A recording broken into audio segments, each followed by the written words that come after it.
Hi all, let's have a look at Kasparov's round 6 game against someone who's played quite a lot of times in the past, Vishy Anand.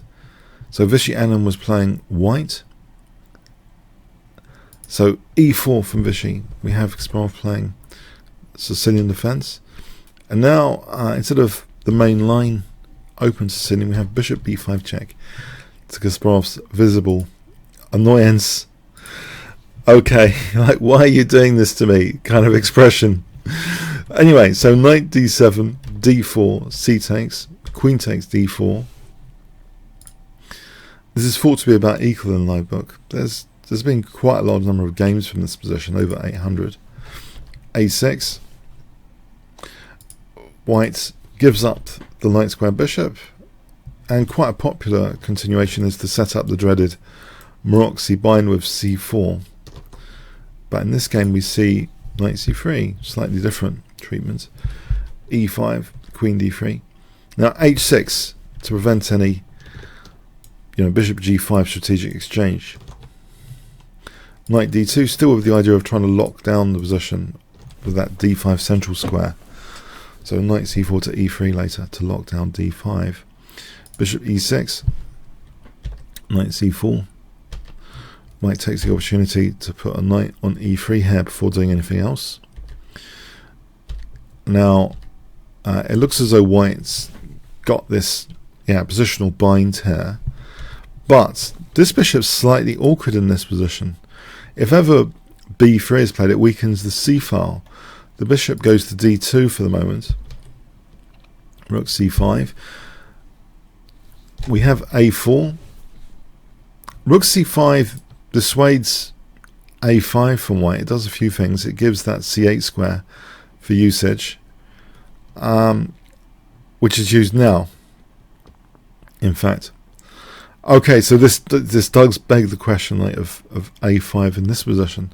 In fact, bishop e1 is played. There's a few interesting possibilities to examine. Let's check out if white played a5. Bishop c4 then is possible, and black should be fine here. You can see that semi-open c file is a lot of fun. Black might even be able to build with trebling everything on there, and should be absolutely fine. So it's not the end of the world if a5 is played, nor is it the end of the world here if bishop e1 was played, just to recap, but nor is it the end of the world if knight cd5 is played. Let's have a look at this as a variation. If knight takes, e takes, there is an issue potentially of winning the rook. For example, if black played bishop d7, then there's an amusing way of winning this rook, which is to be avoided at all costs. But black can avoid this by this forcing move, bishop g4, hitting this rook. And black should be fine after bishop g4. For example, if takes, that's fine for black, absolutely no problems, and can double the rook soon. And if instead this rook moves, then bishop h5, so that d7 square is available for the rook. It's not going to be trapped or anything. It can be hounded to d7, but black's absolutely fine there. And these bishops are also pretty good on these diagonals potentially. So basically this looks like an odd move, bishop e1. This bishop was always awkward in this position though. This is a problem piece, it seems. It seems awkward. On the other hand, it does reinforce the d5 grip. Rook d8, and now b4, rook c7, a5. So white's increasing the grip over some dark squares. But bishop c4 is played now, and this casts doubt a little bit on white's position. In fact, after queen d2, Kasparov plays a very energetic and liberating move in this position. I wonder if you can guess it if I give you 5 seconds starting from now. It's a kind of thematic break. Okay, d5, and you might think it's not so easy as winning b4. not actually the case, because white plays this. He's protecting b4 and hitting things, giving black limited options actually here. If knight takes e4, knight takes e7 check, he's winning the house, because here queen takes d8. No, black's idea is knight takes, and there's a very nice move in this position. So it's a lot more subtle, this d5 break, than you might have thought. Black has a very nice move in this position. Can you see? Okay, bishop g5, so pinning that knight. He's going to try and get the pawn back with interest. A lot of pressure on d5 here. So black's on the way to having a good position. d6, rook cd7, queen c3. Now maybe if Kasparov wanted to try and maximise potential winning chances here, the move bishop e2 seems the way to go. Hitting the rook. So say rook d5 here, queen takes, f6 supporting e5. This position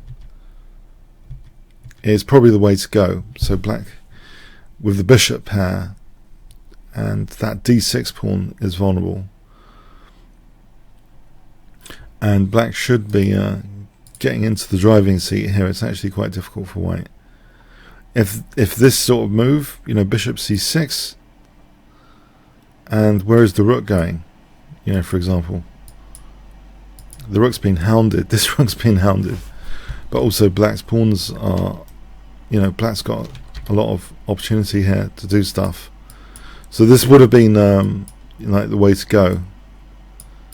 Just as an example, if black wanted to, maximize potential pressure on the position. Here, so bishop e2 seems to be the way to go. Unfortunately, Kasparov he's lower on time as usual. Unfortunately, he's not the fastest in this tournament. He kind of simplified basically by taking here. It's opposite colored bishops. Takes on d6, and here they kind of shook hands, but as though to draw, but it's before move 30, and the arbiter came and told them to play a few more moves, which they did. They ratted out a few more moves then. Queen c6, queen c5, so we have this opposite colored bishop scenario where a peaceful exchange of rooks, and after f6 now it's move 31. Now they agreed to draw again with not breaching the 30 move draw rule. They can't have draws before move 30. If we look at this position with the opposite colored bishops, I'll give you a scenario. It's just going to be impossible for any side to do anything, because they're both strong on their on their bishop color. Basically, they can't be broken down. There's a mutual fortress here. Time. Okay, so so the draw was agreed here for the second time. A nostalgic encounter, and Kasparov showing fantastic resourcefulness there. That d5 gave him at least equality against Vishy Anand, breaking white's bind. So very interesting chess from Garry Kasparov. And okay, only one casualty so far, but still an astounding achievement for him to return back against the best players in the world for day 2. Outstanding stuff. Okay, comments, questions, likes, shares appreciated. Thanks so much.